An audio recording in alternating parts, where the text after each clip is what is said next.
welcome back, everybody. Isn't this great? It's a little unnerving walking out and seeing a 10-foot statue of your head. I think there's a mole there I need to talk to my dermatologist about later. My name is Christensen. I'm the group product manager at USANA.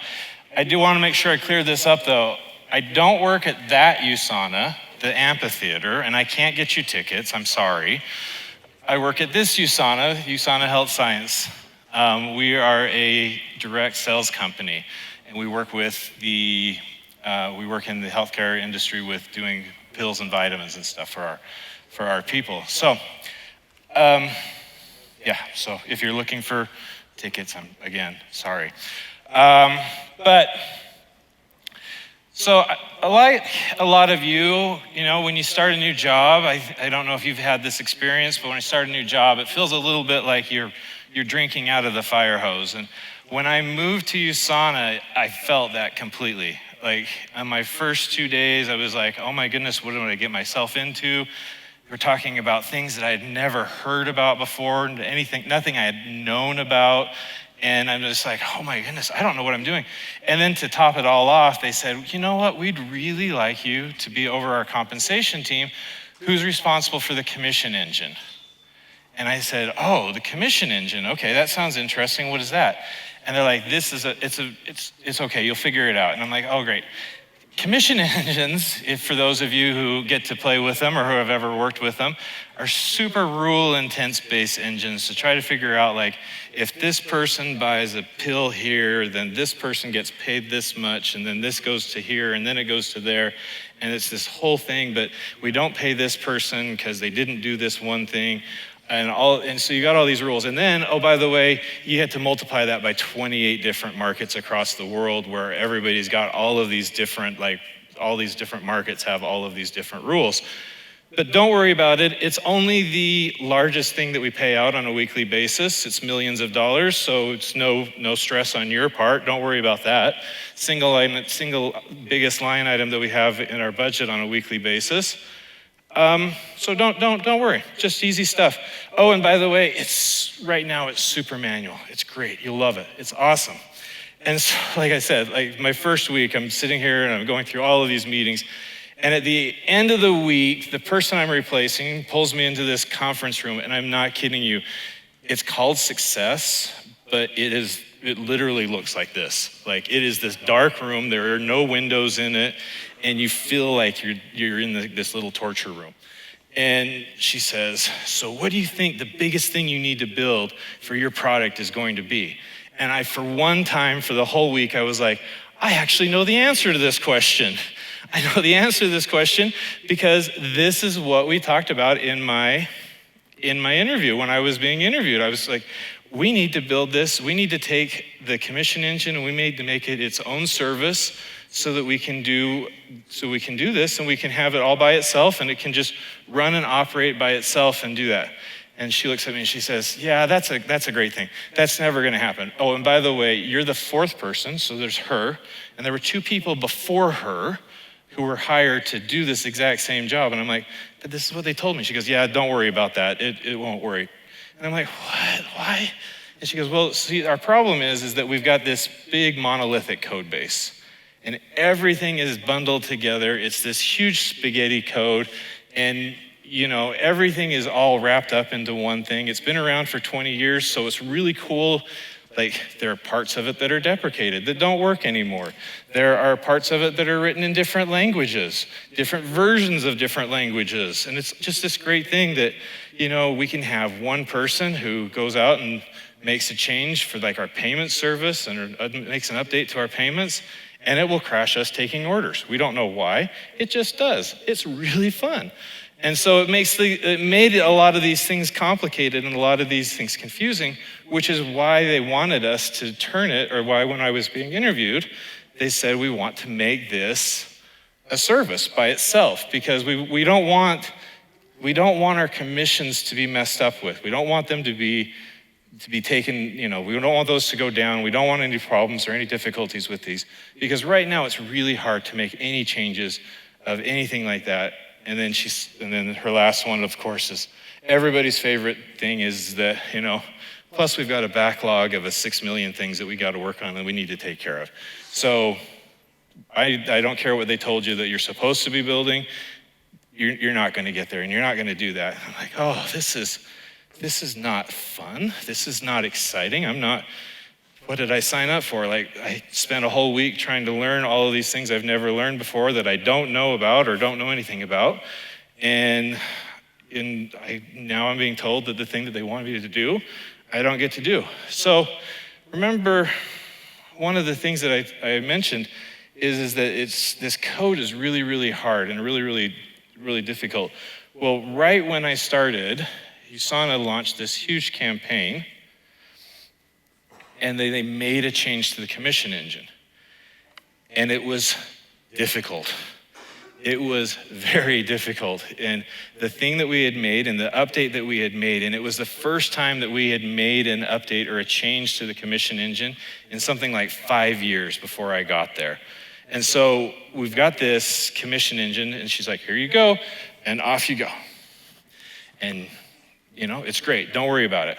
I still have the cold sweats of when I was on the phone.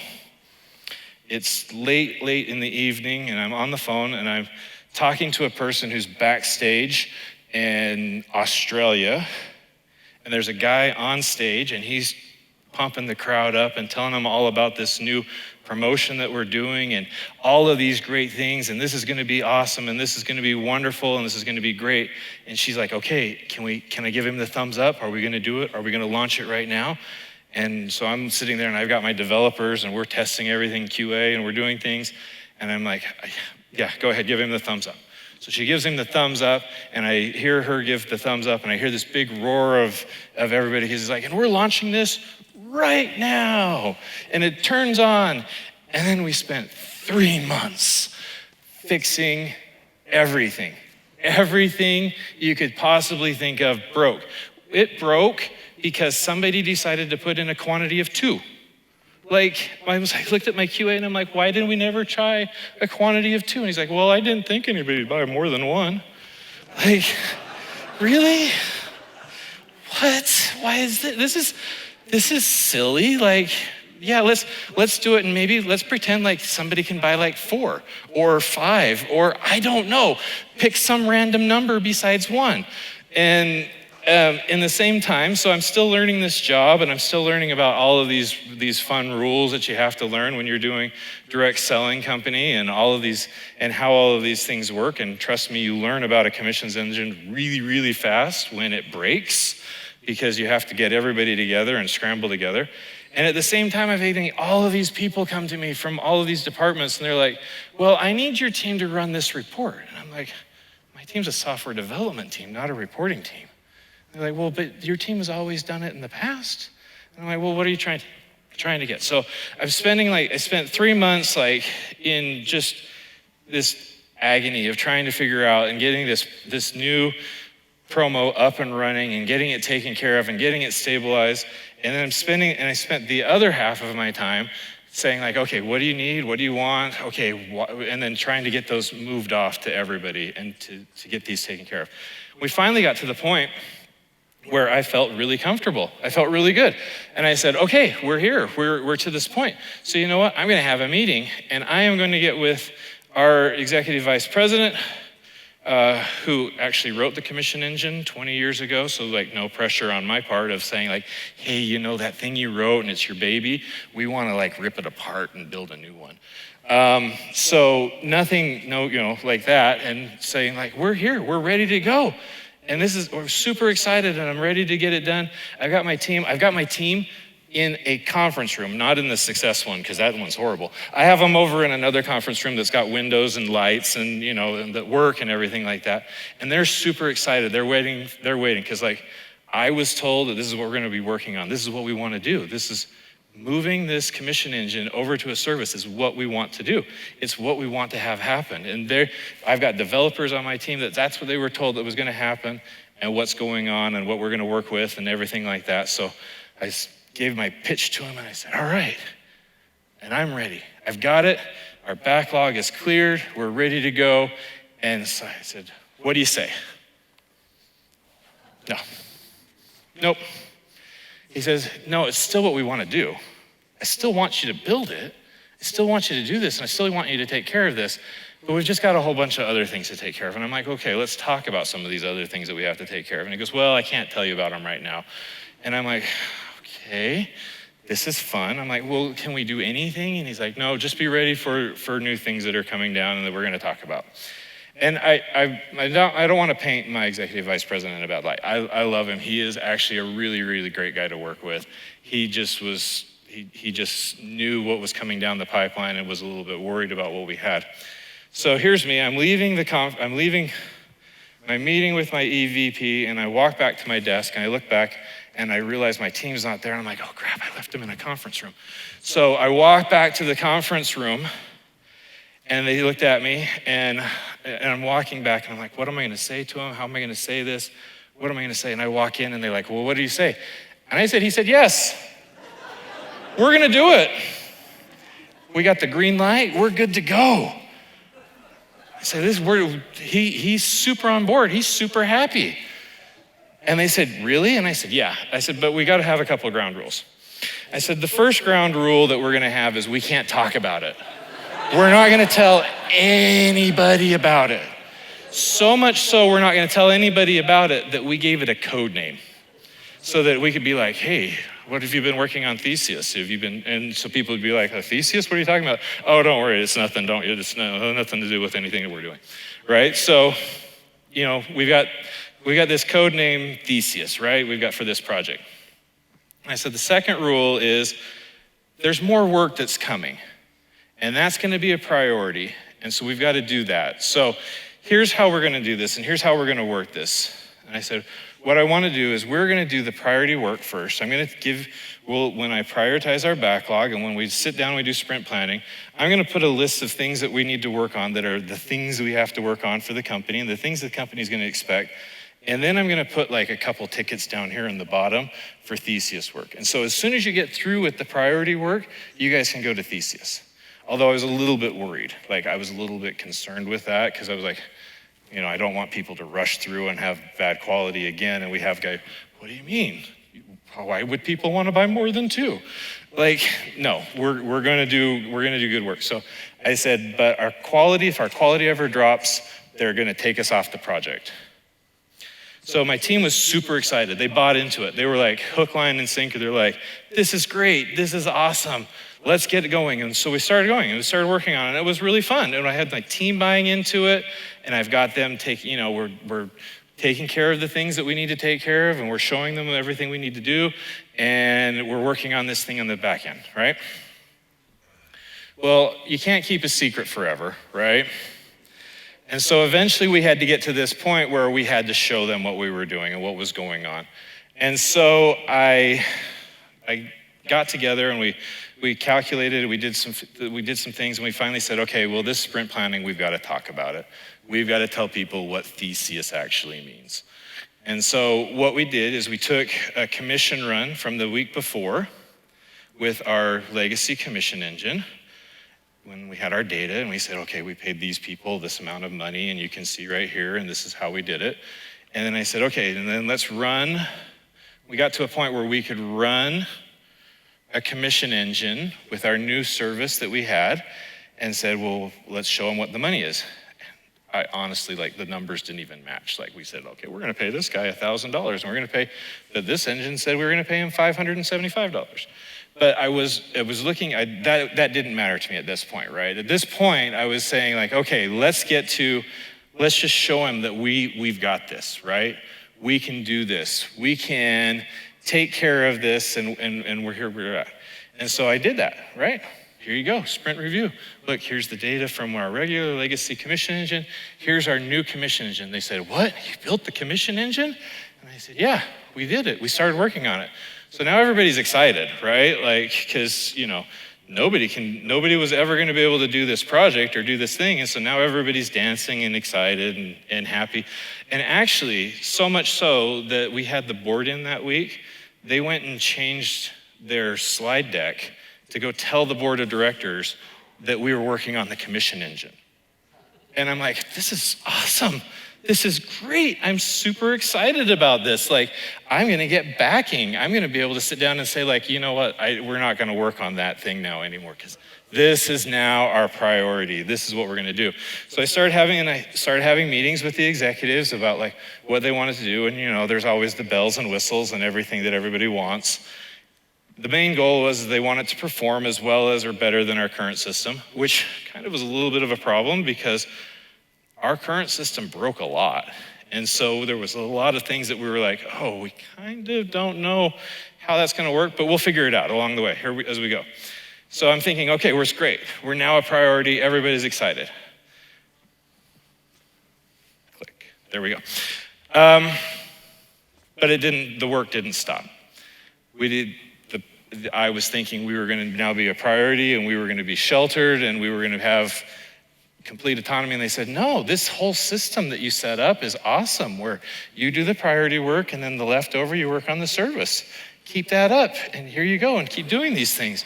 And I'm like, oh, great. I'm glad I invented a cool new system for doing twice the amount of work in the same sprint. This is cool.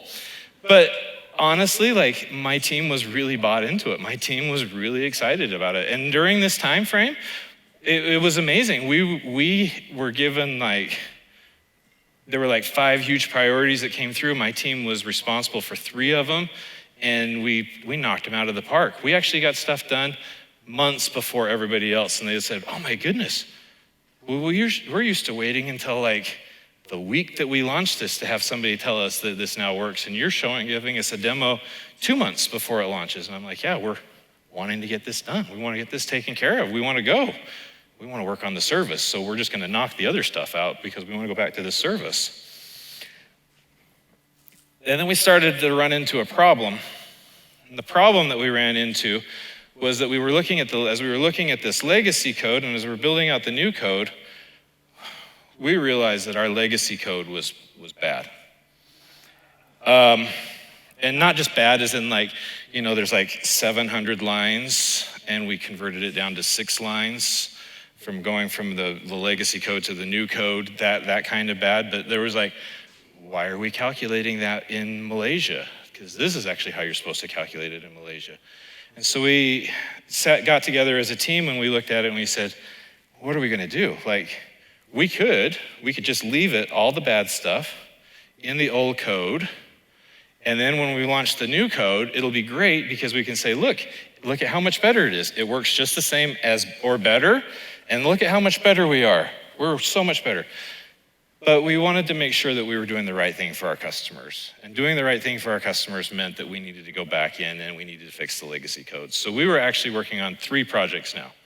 Any priority project that came in, the new service that we were working on, and updating the legacy code. So awesome, right? Got 3 things going on all at the same time.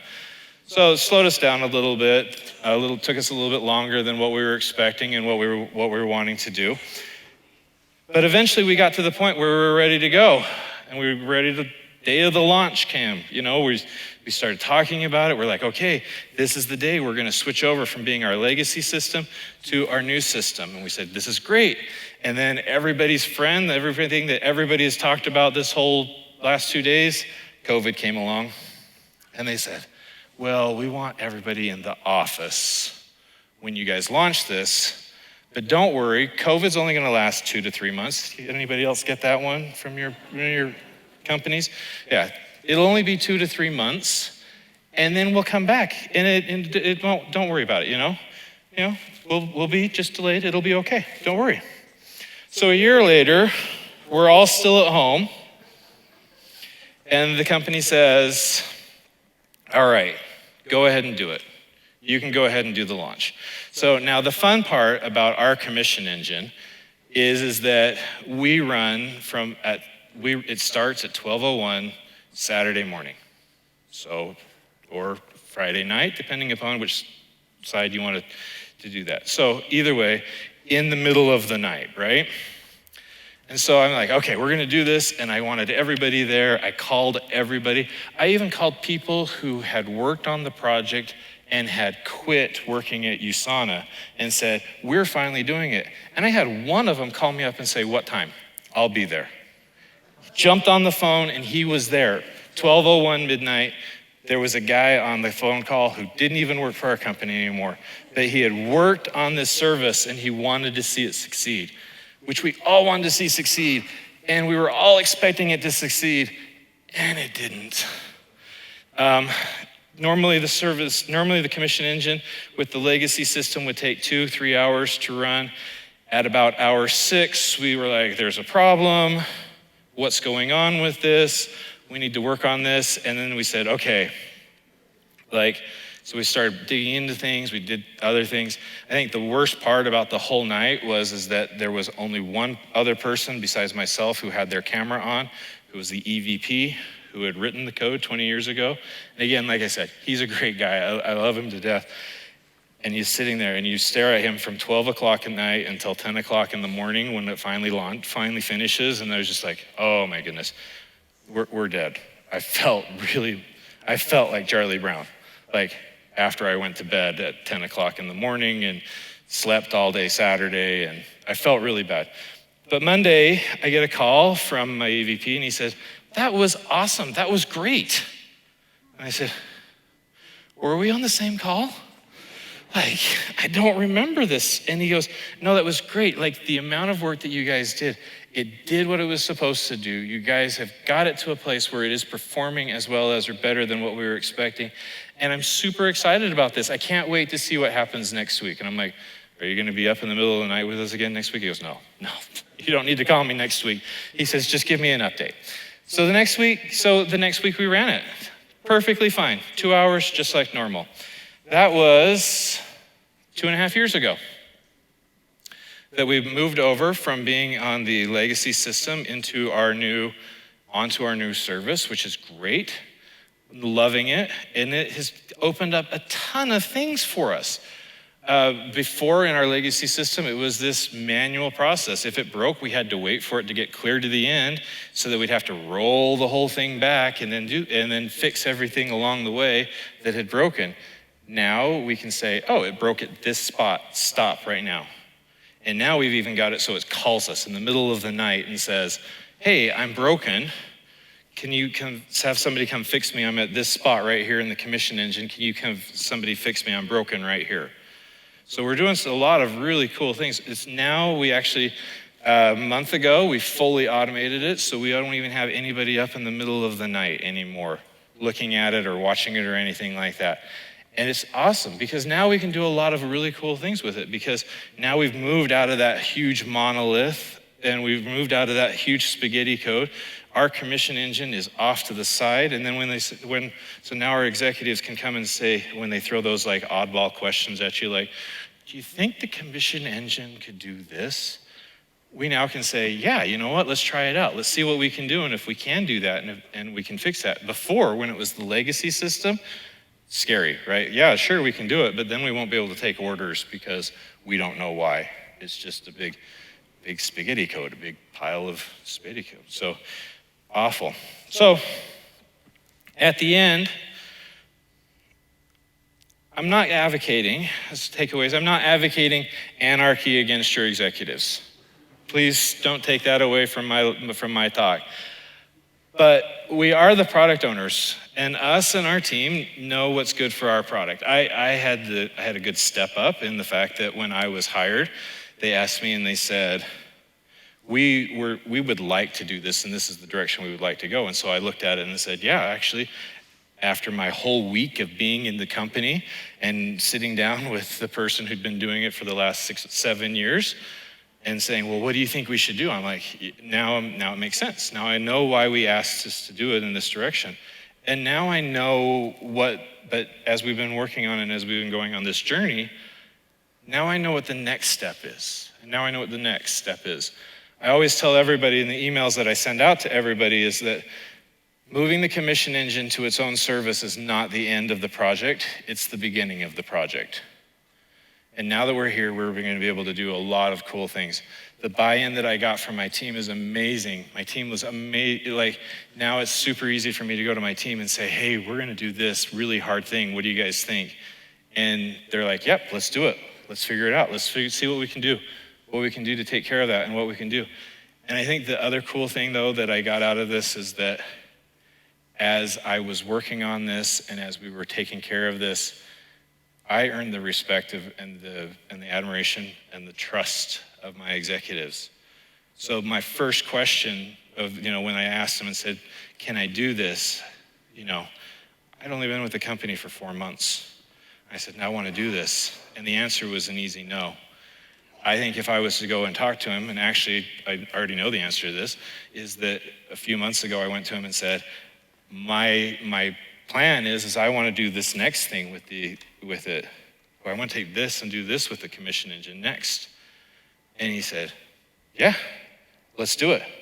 Let's figure out how we can do it and how we can make that work and how we can do that. Thank you.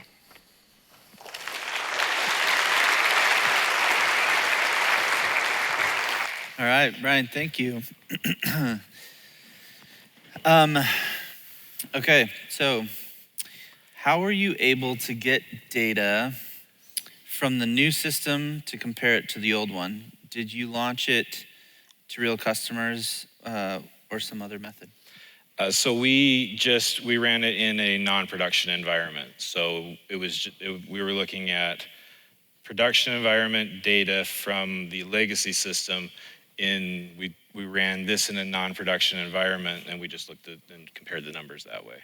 So it was like we were running it in production, but we just used a non-prod information. Okay, all right. So do you think that the work on the new project helped motivate work improvements on the previous code? How was velocity impacted during the balancing act of the thesis? So the answer to the first question is yes. We actually, shortly after we started Theseus and we started working on Theseus and taking care of that, and we proved out that we could do it, I got pulled into another meeting and they said, we think that this spaghetti code is not right and we want to break this out into more services. Can you lead a team and help us do that? And so we actually now have another team whose job right now is to go through and we're creating more services, pulling more of that out into that and taking care of that. What was the second part of that question? How was velocity impacted during the balancing act of Theseus? So I would say the velocity was, well, I'm trying to think how I want to answer that. When we'd scoped out the work for what the priority projects were, like a good product owner, I always added an extra 1 or 2 sprints to everything. But when I brought it back to the developers, I was like, okay, let's see if we can't get this done quicker than we want to, let's just get this knocked out, knowing that we only have a certain amount of velocity. And if you can get all of this work done, then that opens up more and more work for Theseus. We actually had, in one of the projects that we were working on, like the one I was talking about, where we got done 2 months before everybody else, we were done with all of our work. And because we were done with all the priority work, we were able to just take and say, okay, well, the next 2 sprints are going to be Theseus because we don't have anything else to work on. Yeah, sounds smart. Okay, so besides feeling like Charlie Brown, did you have some sort of plan in place in case the executive VP did not respond positively on the Monday after production deployment? Yes, actually we did. So we did not decommission the legacy commission engine for the first month and a half. It ran in parallel while we were running the new commission engine, and while we were doing we had the legacy one running in the back end, in the background.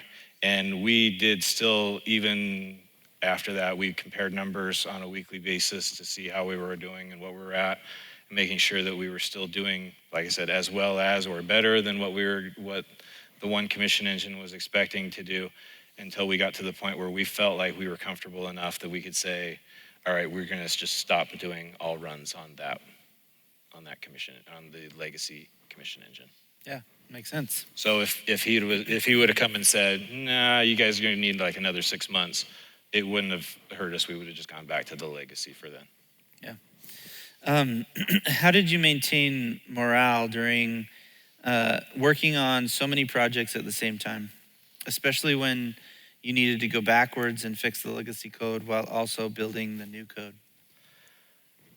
I put that in there and talk about that, but it really wasn't a hard decision for us. We from the time that I started working there, we would have on a monthly basis, we would have people call up and complain like, oh, my numbers aren't right. You didn't pay me enough. This isn't what, this isn't. And so we were actually spending a lot of time anyway, going back through and doing calculations and saying, oh, you're right, Ben, I didn't pay you the right amount of money. Here's actually how much we should have paid you. We're so sorry.